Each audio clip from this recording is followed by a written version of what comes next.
Hi there grade 8s and welcome to our next lesson of WorksheetCloud Maths, and we're continuing to focus on fractions.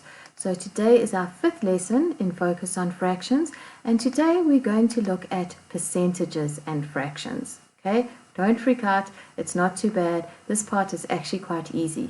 Just makes your expressions look a little bit longer. Okay, but if again you work them out section at a time, you will be absolutely fine. But let's just revise what a percentage actually is. It's just a fraction. Remember, a percentage is a fraction with the denominator always being 100. Okay, if you get a percentage for a test at school or for an assignment at school, if it's 80%, it would be 80 over 100, 80 out of 100. Okay, so that's all a percentage is, nothing major. Right, so 50% is the same as 50 over 100. So when we are finding 50% of 220, for an example, we're going to say 50 over 100 times 220 over 1. Okay, and then we can work it out because we know how to multiply fractions, right? And you will end up with a half times 220 because 50 over 100 is a half, and a half of 220 is 110. Not difficult at all. Remember, percentage is always over 100. Okay. Let's try another one together. We've got 20% of 20.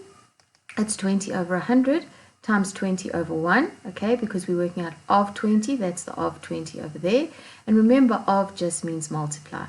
So we'll end up being a fifth of 20. And a fifth of 20 is 20 over 5. And that would give me an answer of 4.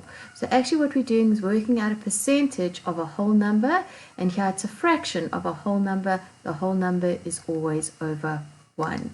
Right, you try these. There they are. I want you to pause the video and you try and work them out, and then when you come back, we'll go over them together. Right, pause the video for now and work them out. Okay, let's see how you did. Okay. So the first one, 25% of 60, it would be 25 over 100 times 60 over 1. We then simplify the 25 over 100 to give me 1/4, because 25 goes into itself once. It goes into 100 4 times. We have now got a quarter of 60, a quarter times 60 over 1.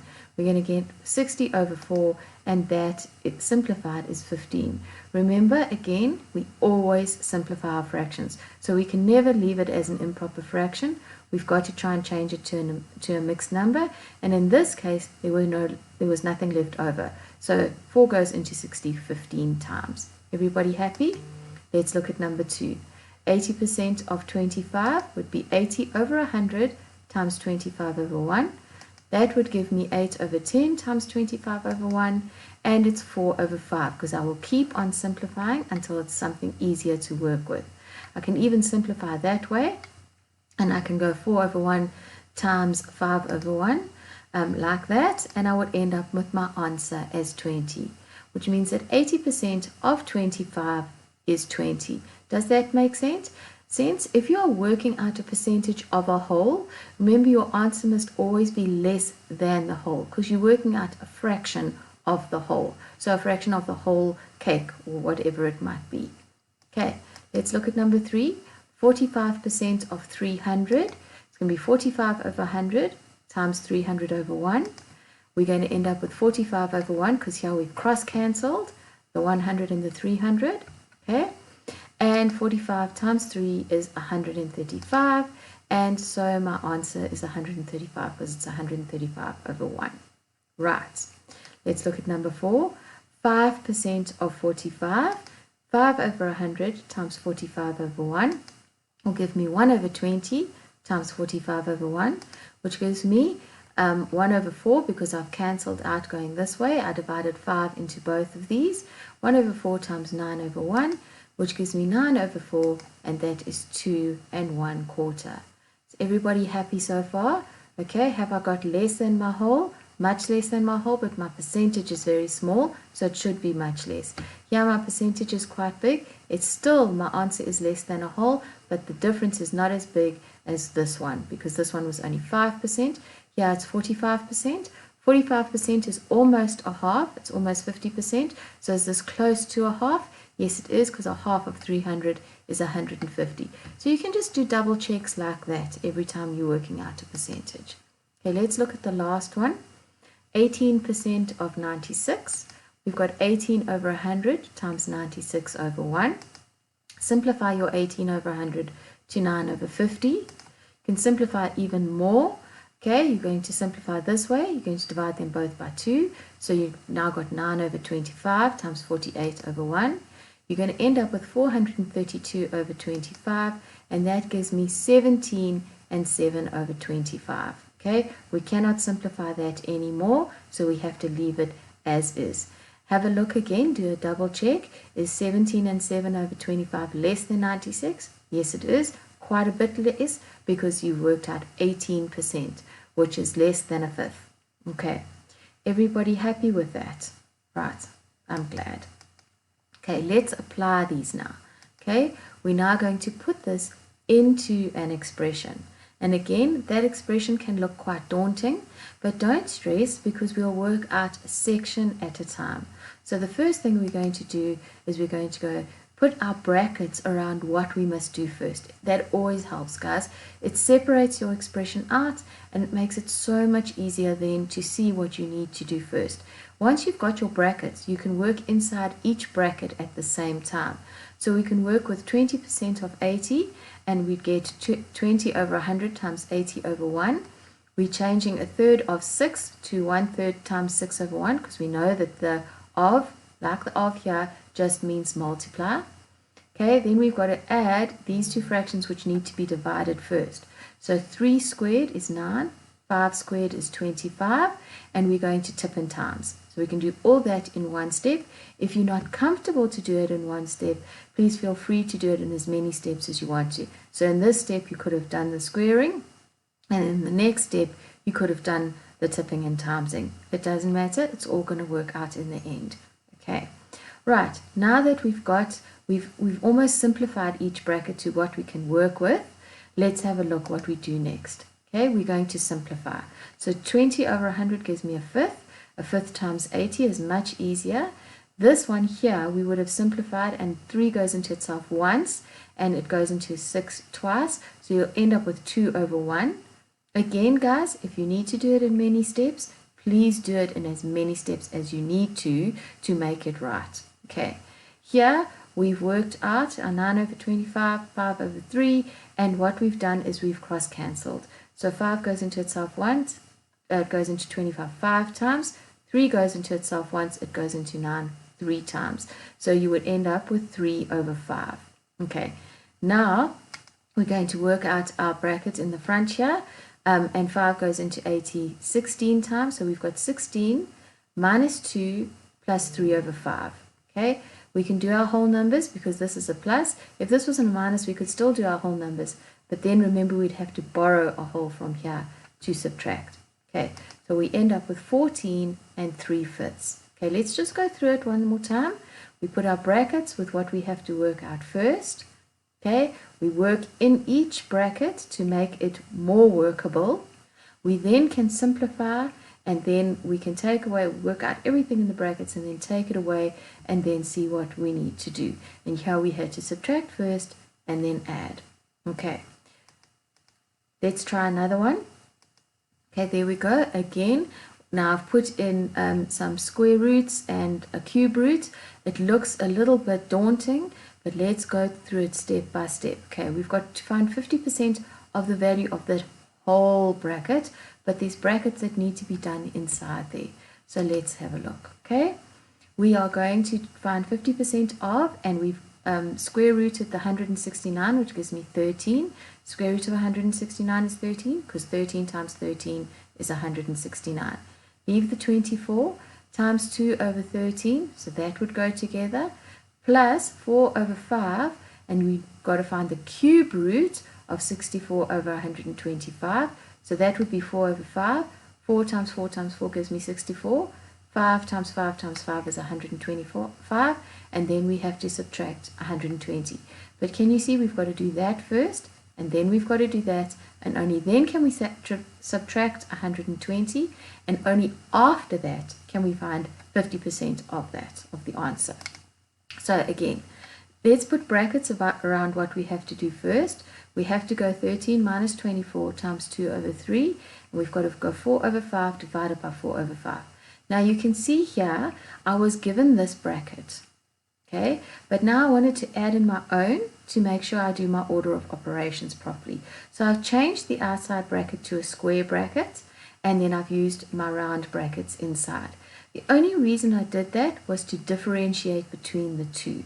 Okay, you don't really have to, but otherwise it looks a bit clumsy and gets a bit confusing with two round brackets and then a round bracket at the end. Does this belong to this, or where does it actually go? So the best thing to do is to change what your brackets look like. You could have actually done the round bracket on the outside and the square brackets on the inside, but generally what we do is our first brackets that we work in are the round brackets, and then we go to the square brackets, and we can even use curly brackets if you'd like. Okay, but now let's get back to this. Let's now work out what's in our round brackets first. And as you can see here, that cancels with that. That's going to cancel with that. Then we've got a tip and times, but let's go through it step by step. Okay, so I've cancelled everything here, and I end up with 1 over 12. Okay, in this bracket, I'm going to tip and times, and look at that. It all works out so nicely. This ends up 5 divided by 5 is 1, and the same here, and 4 goes into itself once, and 4 goes into itself once here. So that works out to 1. How lovely is that? Okay, so we've got 1 over 12 plus 1 minus 1 over 20. Okay, we've got now, we're going to find a common denominator, and we're going to say that we want to find 60 as the common denominator. We want to use 60 as the common denominator. What I could have done here is I could have actually put that together and go 1 and 1/12 minus 1 over 20. It would all work out to be the same. Instead, I put my 1 in the middle. So I'm going to add first, and then I'm going to subtract. Okay, so I'm going to get 65 minus 3 is going to give me 62 over 60, and I'm trying to find 50% of that. So remember, it's 50 over 100 times 62 over 60. We can simplify.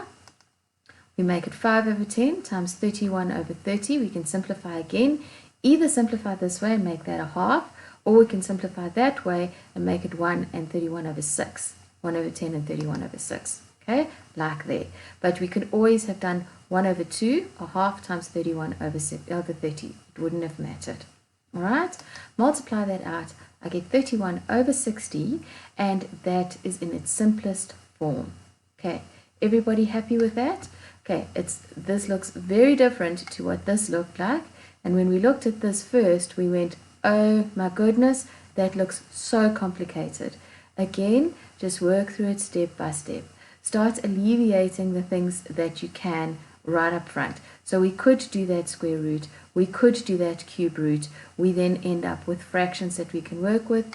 Then we go according to our order of operations, because this is actually first with the order of operations, because those are the orders. You know, in BODMAS, the O is for orders. That's your square roots, your cube roots, your squares, your cubes, or basically working with exponents.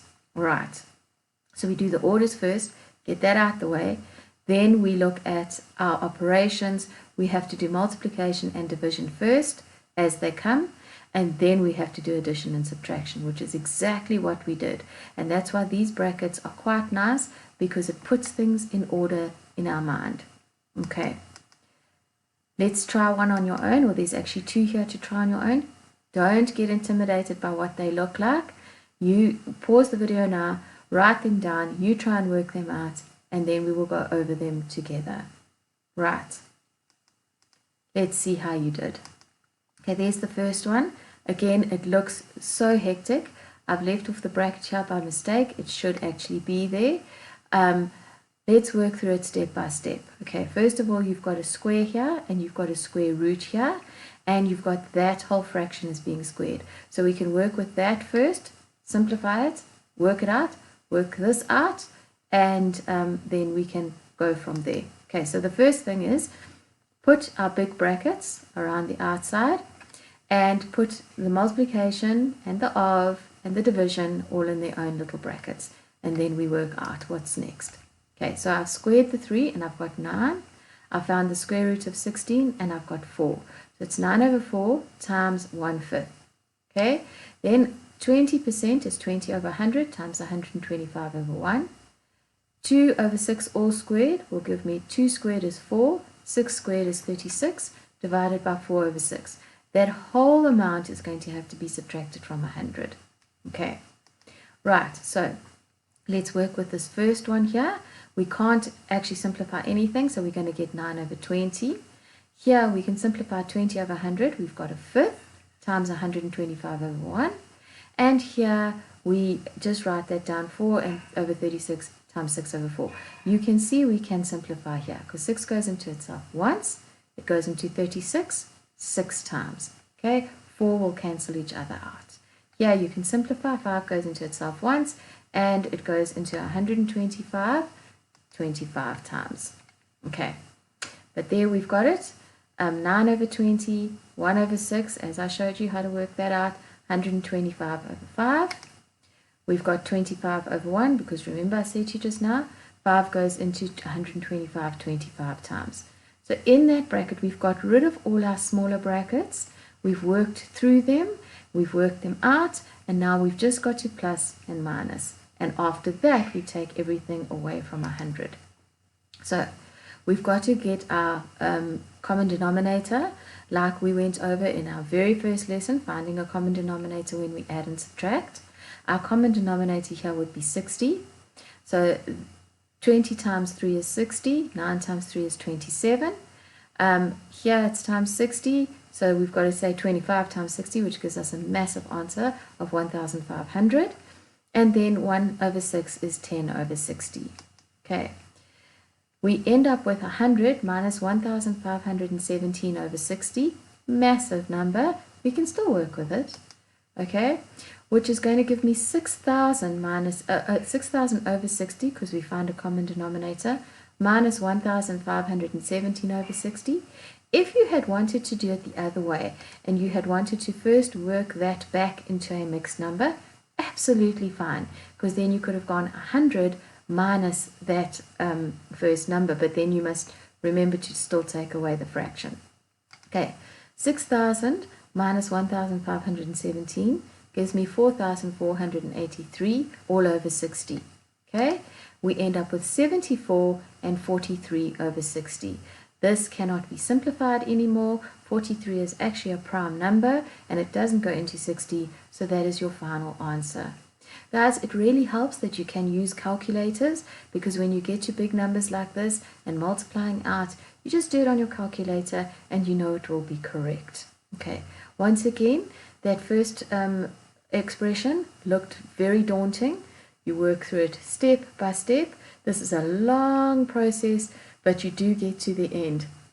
And if you've calculated everything correctly, it will all work out correctly. Okay, and again, like I said, use your calculator. Right, let's have a look at number 2. Okay, looks a little bit better, but still quite a lot to do. Here you've got to work out 13% of 200, and then you've got to add it to 5% of 6 over 15, and then you need to subtract what's underneath the square root sign. Okay, so the first thing is look at that square root sign. Underneath there is 2 to the power of 4 and 5 to the power of 2, and there's a division. So we've actually got to work underneath that square root sign first, working out all of that before we can do anything. But we can work out the 13% of 200 and 5% of 6 over 15. Let's see. So let's work with this first, as I said. Okay, we've put our brackets around what we must do, what goes together. But here, 2 to the power of 4 is 2 times 2 times 2 times 2. That's going to give me 16. I keep the 25, and 5 squared is 25. Okay, the next thing I can do is I can now break this all down. 13% is 13 over 100 times 200 over 1. 5% is 5 over 100 times 6 over 15, because we know the of means times in both instances.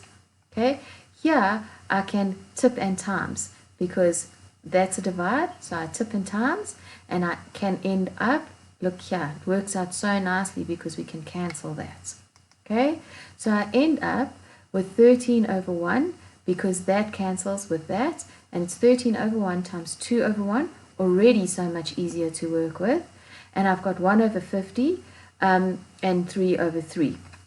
Okay, what did I do? I went 2 into 6 goes 3 times, 2 into 100 goes 50, 5 into 5 goes once, and 5 into 15 goes 3. So I've got 1 over 50 times 1, and then I've only got to find the square root of 16. See why we work out all of that first. Okay, right, so now I'm going to go 13 times 2 because that's easy, they're both over 1. 13 times 2 I can work out in my head, it will be 26.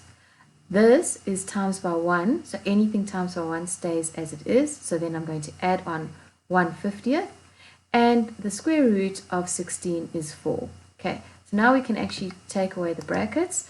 26 plus 1/50th minus 4, and I can work with the whole numbers first, and I'm going to get 26 minus 4 gives me 22. 22 plus 1/50th is going to give me 22 and 1/50th. Okay, right, well done grade 8s. Those expressions look really massive, but like I say, do one thing at a time and break it down. And if you choose to do things all in the same line that are within a bracket, feel free to do that. Otherwise, work with one bracket until you can't go anymore. Work with the next bracket and the next bracket. Just remember, each time you need to pull down what you haven't worked with. It's got to stay the same because the equal sign tells me that the line that I'm working on is going to be exactly equal to what has gone before. Right, grade 8s, thank you so much for watching this lesson. Good luck with your activity. There's some nice challenging ones, but there's also some quite easy ones. Thank you for watching, and I will see you next time.